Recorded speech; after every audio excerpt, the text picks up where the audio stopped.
Good morning. Any questions? Any comments? So I want to tell you about statistical interpretation, but I want to make it a little bit more generalized. So let me first remind you what the rules were about like this statistical interpretation. So we are given, or like we prepared a state. Now let me try to use Dirac notation. Let me call it x comma 0. And what do? We want to do measurements on this state. And suppose we want to do energy measurements. So what we do is like first we expand psi in energy eigenbases. Hopefully that's like familiar to you now. So what this means is like we put psi x comma 0 in a form like this. This actually could be also t, right? Let's make it like t. So this could be t. Then this coefficient will be time dependent, but no problem. So it's going to be like something like this. And we know how to find CNT. Cn of t is just n psi of xt. Okay.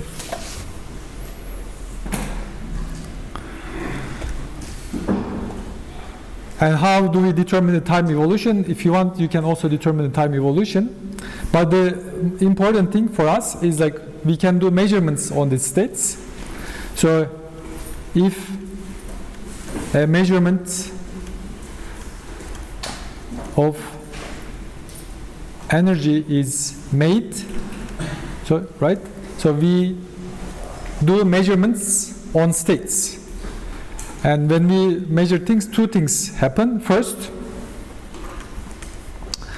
probability to obtain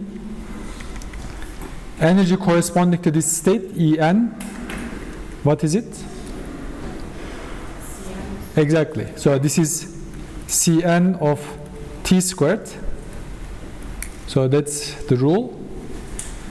And the second thing, B, suppose we found some En, I don't know, n is equal to 5, 10, then psi collapse to n, whatever n we found. And after that, if we do the measurement again, we find whatever we found in the previous round, 100%. Right?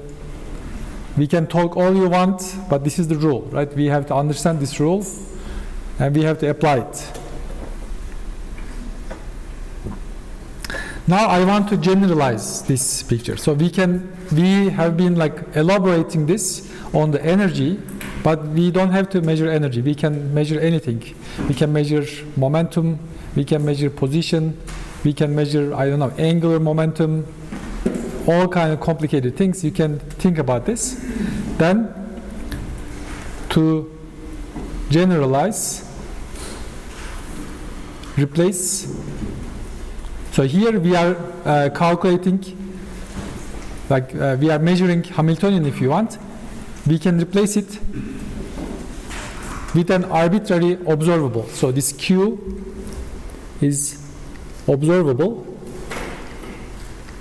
because we can only measure observables. Then to do the measurement, what we need to do is first we need to determine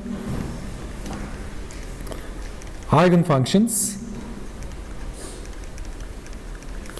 of not H, because we are measuring Q, we need to determine eigenfunctions of Q, right? So that's the new ingredient. And if it is discrete, we have some Q, let me call it Fn of x is equal to, it has like a discrete eigenvalue Fn of x. We need to solve this equation. Okay, this is an operator, and then we need to find Qn's and Fn's. If it's continuous, we have Qn. Let me use K as a label. So remember, this is just a label. Now this is Q of K, Fk of X. So we need to find this. The second step is expand initial state in Fn or Fk if it's continuum. Yes? What's the difference between psi and ket? Like this psi and this. Yeah. So this is energy eigenbasis, right? This n is given by Hn is equal to some En n. But H psi is not equal to, it is not necessarily equal to some En, right? So that's why we call this is the energy eigenbasis. And an arbitrary psi has all components from this eigenbasis. If you want, you can imagine these to be like basis vectors, right? I, j, k, like in the Cartesian coordinate. And any given vector in the Cartesian coordinate, you decompose in terms of your basis vectors. So that's the difference. Good. Any questions?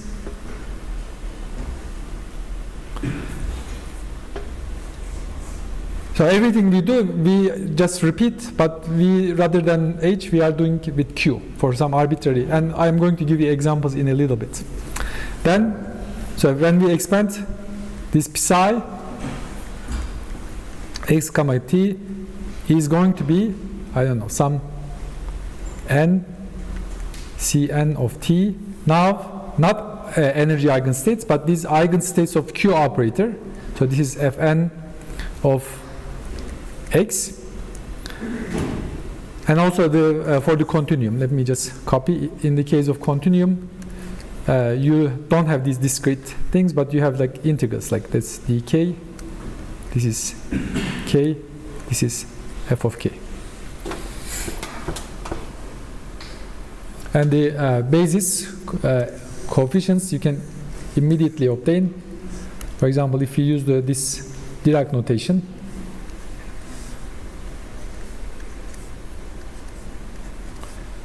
Cn here is n psi, this psi, and similarly Ck is k psi. Good. And we know what this means, right? This is, we need to find the inner product, and we need to write it in terms of its integral form. Now, once we obtain these Cn's, it's almost done. Third, after this Q measurement, we are now talking about Q measurements. We are not talking about some H measurements. Whatever the observable is, we are observing this. Q measurement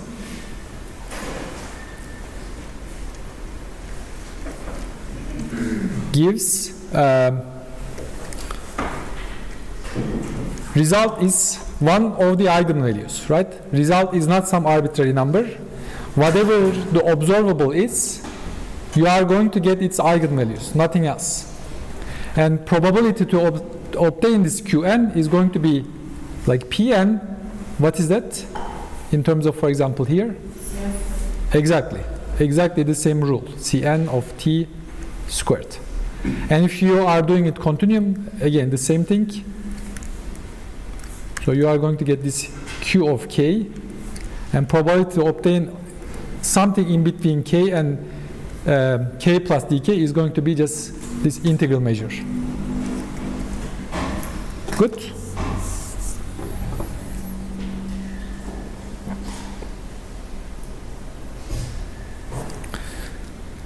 Any questions? So that's an important thing, and we have to understand this, right? This is not mathematics. This is empirical results, right? This is what experiments forced us, and we have to understand this rule. So any questions? Hocam, Yes. I'm still not satisfied with n actually because when we multiply both sides with, for example, h operator, we will get energy, right? Yes. In the case we use psi n. Yes. So here, this one, right? yeah, instead of n cat, Yes. we use psi n and we multiply both sides with H. yeah, you get energy, right?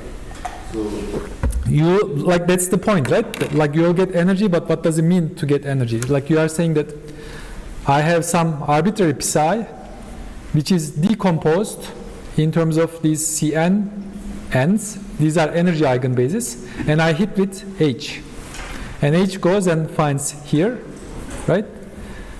So this is fine, right? Getting energy means like what? Here, I'm like, right? This by itself is undetermined. The meaning of this object is only determined here. And if I want to open this up, I need to have n, Cn, En, n, right? So I don't have something like En, right? There is no E. So that's the rule. So this H is an operator, and its meaning is only defined going and finding its own eigenstate. Then we don't have like some E that stands by itself. Now there are like probabilities. You can, for example, talk about average energy, right? In that case, you need to take n from here. Of course, like two ways. You need to do m, and in that case, this is going to be Cn squared. This is going to be En.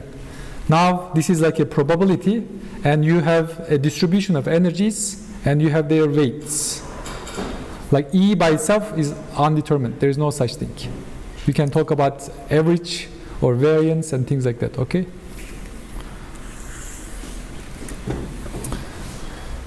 So let's check a couple of things from this. Let's check. Probability is 1, right? If you measure everything, or another way of saying that is the state is normalized. These are the physically relevant states, and I can just calculate this. For any state, I have n, some Cn, Fn, m, Cm, Fm. I'm being a little bit sloppy, but hopefully it is clear what I mean here. So this is going to be n, m, Cn star, Cm, Fn, Fm. So this is Dirac delta and m. And from here I immediately obtain n Cn squared. And if I sum all the coefficients, I get unity. So that's like a check. I can also calculate expectation value. Let's do this. Expectation value Q. So now I want to do exactly the same thing here. What do I do? Okay, let me again be a little bit sloppy. N, Cn, Fn. These are the discrete eigenvalues of Q. Now Q is acting on as an operator. Again, now I need to distinguish sums because I already used N. I need to use something else. So this is Cm, Fm. And I open this up. N, M. Cn, because it is inside bra, it comes out like Cn complex conjugate. Cm comes out like Cm. And I have Fn, Q, Fm. But QFM is defined by its eigenvalue equation, right? Here is the eigenvalue equation. Then I can just write here Q Qm Fm. Now this is a number, and numbers can go anywhere in the equation. So then this is, and also there is like Fn Fm, which is going to give me Dirac delta.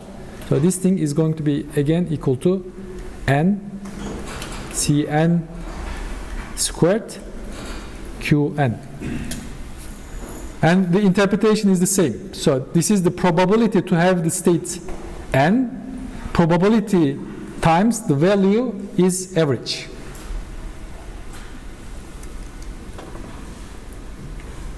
So now let's consider momentum.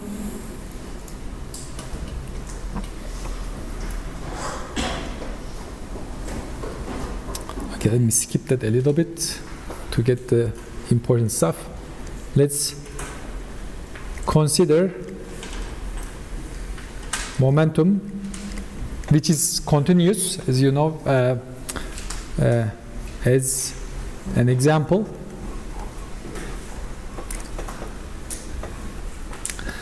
Last time we found eigenvalues and eigenfunctions of momentum, and we found them to be something like Fp of x is equal to 1 over 2 pi h bar e to the I over h bar px.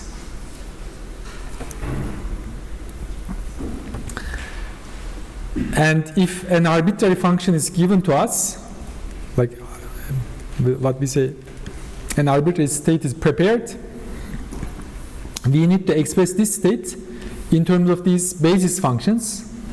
But in the case of momentum, it is just a Fourier transform. So this is dp minus infinity to plus infinity. There is some expansion coefficient. In the case of momentum, we use this phi of p because this is like a special expansion coefficient. It is the momentum space wave function. And the basis functions is like this. Exactly like that. And for the time development, we have e to the minus I over h bar, whatever e of p I have, times t.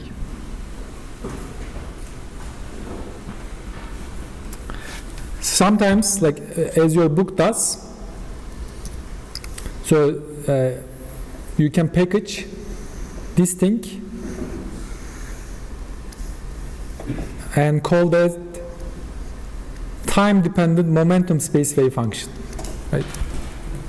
I just absorbed like this so-called like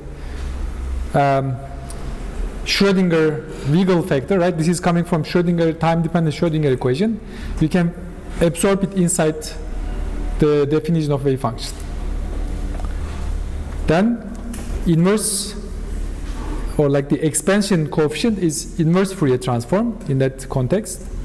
So we have phi p comma t is, now it's going to be dx minus infinity to plus infinity.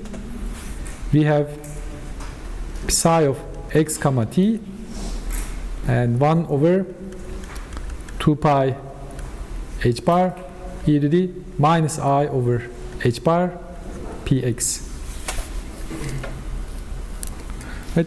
So here I integrate over x, and what comes out should only depend on p and of course t. That's correct.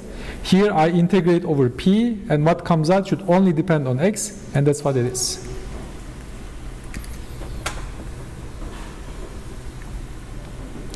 So also, like, let me also write that. So this is what we call momentum space wave function.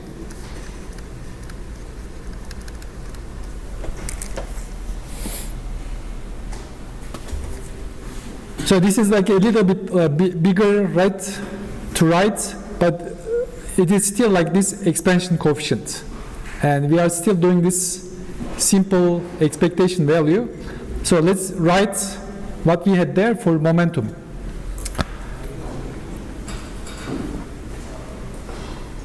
So like, let's generalize. If momentum measurement is made on this psi of x comma t, right? Somebody gives us this psi, we don't care, and ask us what is the probability to measure p. So probability to measure p, which is an eigenvalue of momentum operator, is immediately given by this expansion coefficient, right? So this, let me write it like this: probability to find p, I do double line to not mix with p, is going to be expansion coefficient, absolute value squared, and if there is like integral measure, there is like this p. So this is probability to measure p, a momentum between p and p plus dp.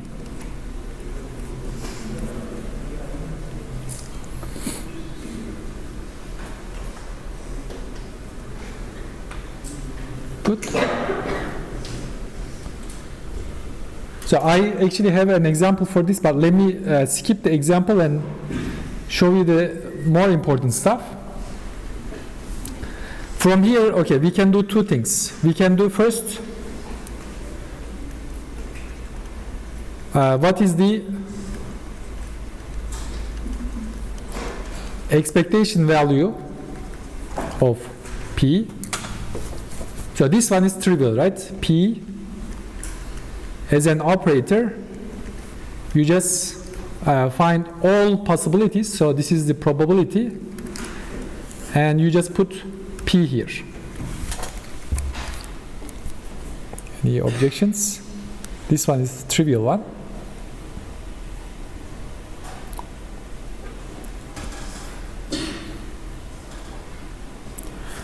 You can also use P square if you want. If you put P square here, you need to put P square here. And then you can calculate variance and verify uncertainty principles. We are going to come to uncertainty in the second hour. But we can do something more interesting. We can say, what is the expectation value of position X? John? Yes. You mean P momentum, right? Yes, P is momentum. So right side would be an operator. Yes, it's like an operator, and you take expectation value in with some wave function if you want. So this is, since psi is given to us, so this is going to be psi. But typically we don't show psi. We say expectation value like this. Expectation value in a given state. I'm asking why we use P as an operator in the right side on the integral. Because this is exactly what we did here, right? Look, what is the expectation value of Q? We did all the calculation. What came out was probability to find Q times the eigenvalue, right? We did that calculation because working with operator, what you are asking is the difficulty, right? That's exactly the difficult thing. Operator by itself, I don't know what to do about operator. What I need to do, expand the wave function in the eigenbasis, hit on each basis function with the operator, and do the summation and bring it to this form. And that's the only form. So that's why, yeah, that's a very good point. Thank you. So there is like an operator here, but now we don't have to do all of these calculations over and again because we already did this. And that's the power of abstract thinking, right? We generalized it. Now we can just, if somebody asks you this, unless you are asked to show it, you can just write this. Because I think this is trivial for us now. Now, what is the expectation value of position? I cannot, right, go and hit the momentum space wave function with position. The rule is you measure observables in their own basis, right? So that's the confusing part. Therefore, what we need to do is like if we, okay, this is also an operator, But we need to write this in its own basis, which is dx psi star x comma t x psi x comma t. So this is, if you want, trivial because this is what we wrote in day 1. But now I want to do something different. So I want to substitute, right, this wave function psi star of x is written in terms of momentum space wave function, and I want to substitute this expression here. Good. So what I mean is, so this thing is equal to some dp, some phi of pt, e to the, like this expression, e to the I over h bar px,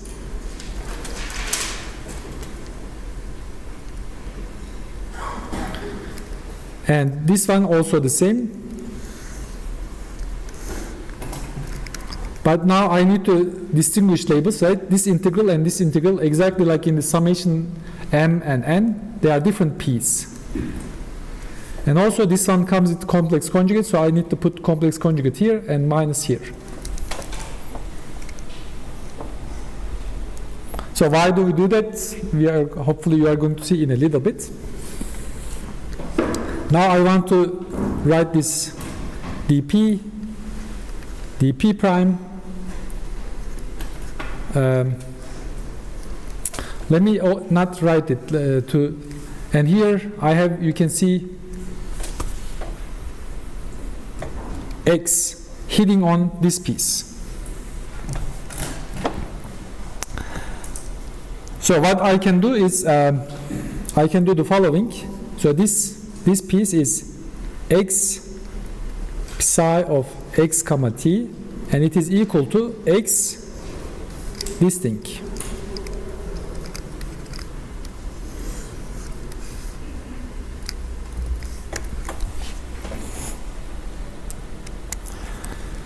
Now x needs to go and find something x dependent, right? So let me write it in 2 steps.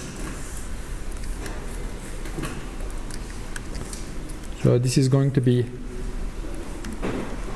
x. But what I can do is, like, I can replace this, right?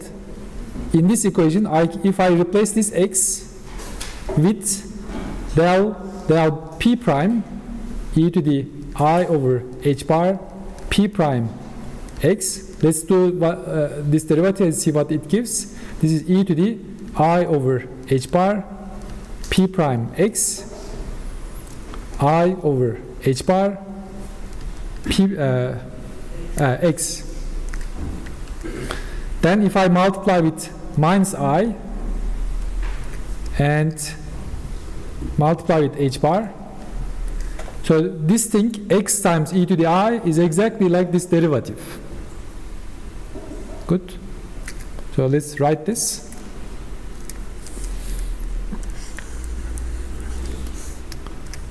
So now I'm going to replace this thing with the derivative. This is minus I h bar del p prime. But I want to act this derivative not on this function, but I want to act on the momentum space wave function, right? Because we are acting on the wave functions. How can I carry this from here to here? Right? By parts, right? The trick we have been doing all the time. And boundary term is always going to be 0. And what we are going to do is exactly the same thing. So let me carry it. So take this from here to here. And because of the by parts, I need to put like a minus sign. For that, I'm going to cancel this one.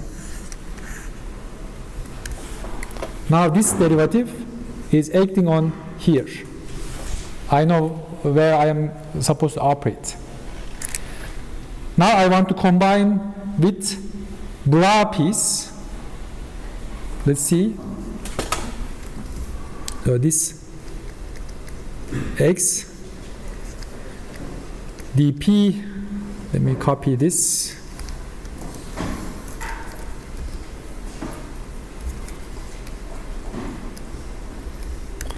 And then this piece.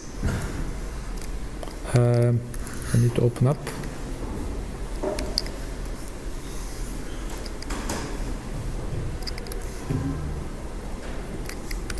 Good.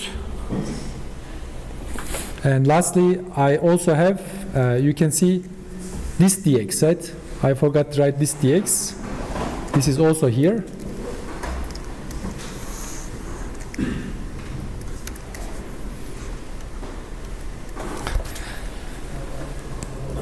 Now I look at this integral.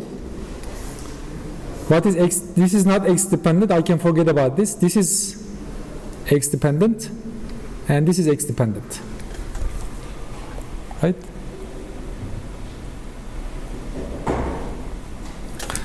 And you can see this thing is dx e to the I over h bar p prime minus p times x.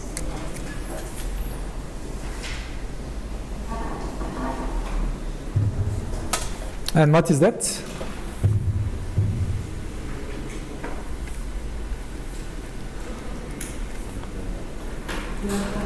Exactly, right? This is delta of p prime minus p. Actually, there is h bar, but we know, right? It's you first start with this, and you use this Dirac function identity to write it in terms of only p prime minus p, and then you bring this delta function to here to eliminate one of the p primes.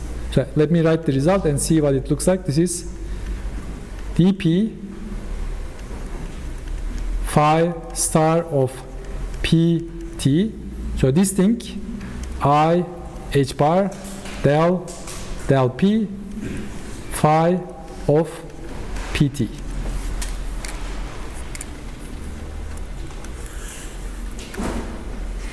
So this is the expectation value of x, but calculated in the momentum space basis. Now here's your exercise. Now I think it's going to be trivial for you, exercise. And this exercise, you just follow what I did. And you replace, every time you see momentum, you replace it with position. So suppose you didn't know P as an operator is minus I h bar del x using P acting on momentum space wave function, this is pt, is equal to P, now this is like a number, phi of pt, show that expectation value of P is going to be, now this is dx, this is psi of x comma t star minus I h bar del x psi of x comma t. Right? Even if you didn't know what the momentum operator is, if you know this rule, this generalized statistical interpretation and measurement, you can just derive this. And that's how we derive x in momentum space is del p. And from here, so x operator, if you are in position space, is going to be just whatever your x is. But if you go to momentum space, it's going to be I h bar del p, right? We just found this. And similarly, P an operator, it's easier to define it in the momentum space, is a number P. And if you go to position space, it is minus I h bar del x. Right? One operator is derivative with respect to value of the other, right?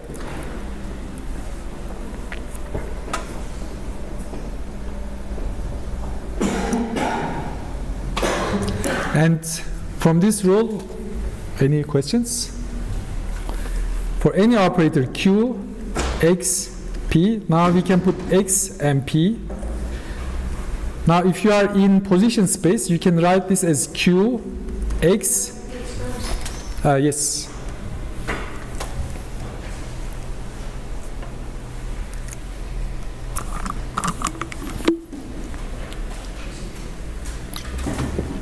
So any operator of Q which depends on X and P, if you are doing it in position space, this is going to be minus I h bar del del X in position space. Or if you are in momentum space, this is going to be I h bar del del P times P in momentum space.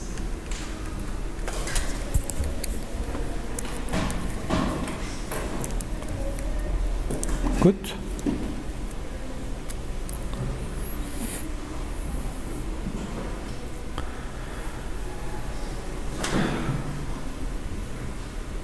Maybe I can walk you through an exercise. I may also calculate the details if you ask, but I can tell you what to do and you can do it home to test if you understand this thing. So this is exercise.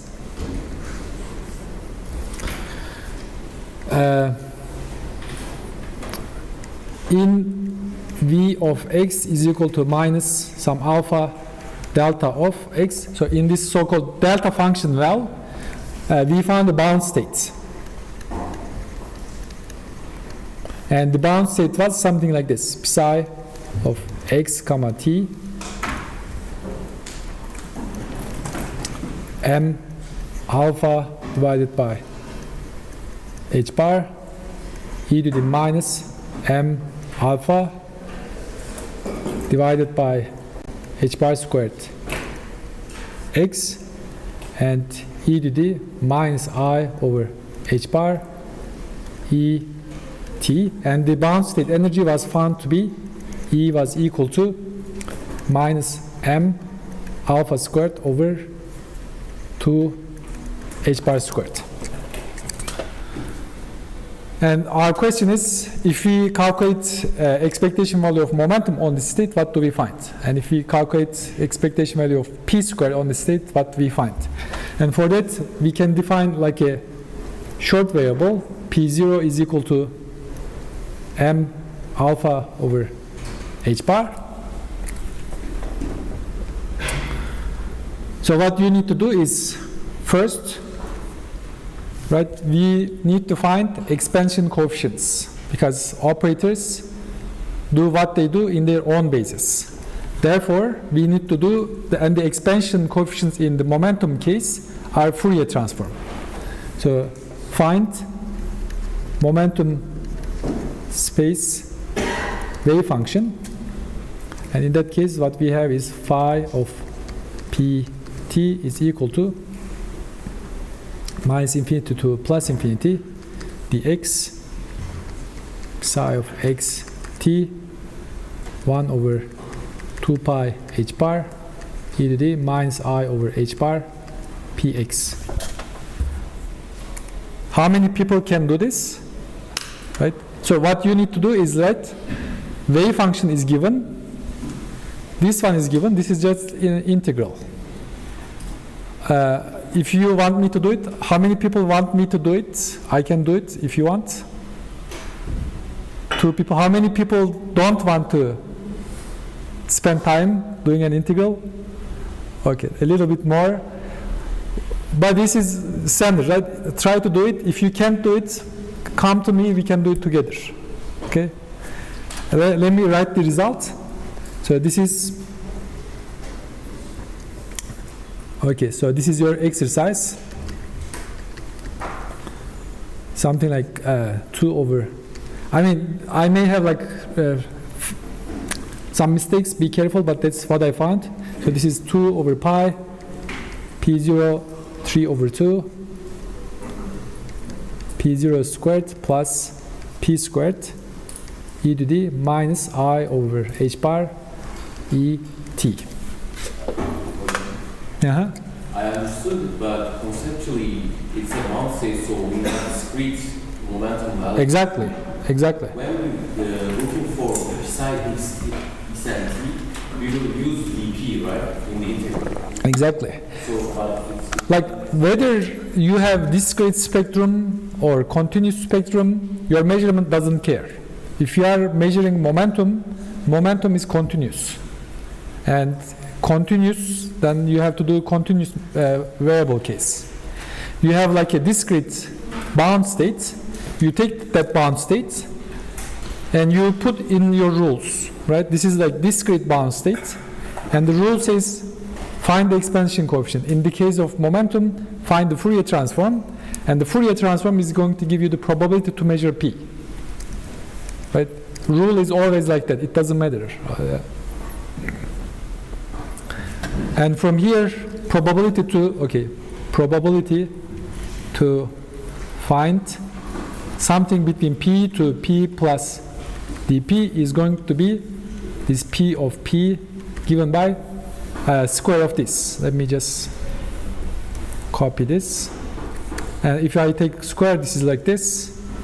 This one will go, and this one is going to be squared. And from here you can see, right? Even for a bound state means like bound state is staying somewhere. Even for a bound state, you have probability to measure a finite. Finite means non-zero momentum. It's going to be small because of this, but it's still, there's like a probability it can have like a momentum. And this has to be the case because of uncertainty principle. If you had P is equal to 0 in any given state, that would violate the uncertainty principle. And in the second hour, we are going to talk about uncertainty principle. Okay, so this is, check this. Okay, any questions? Okay, let's take a break.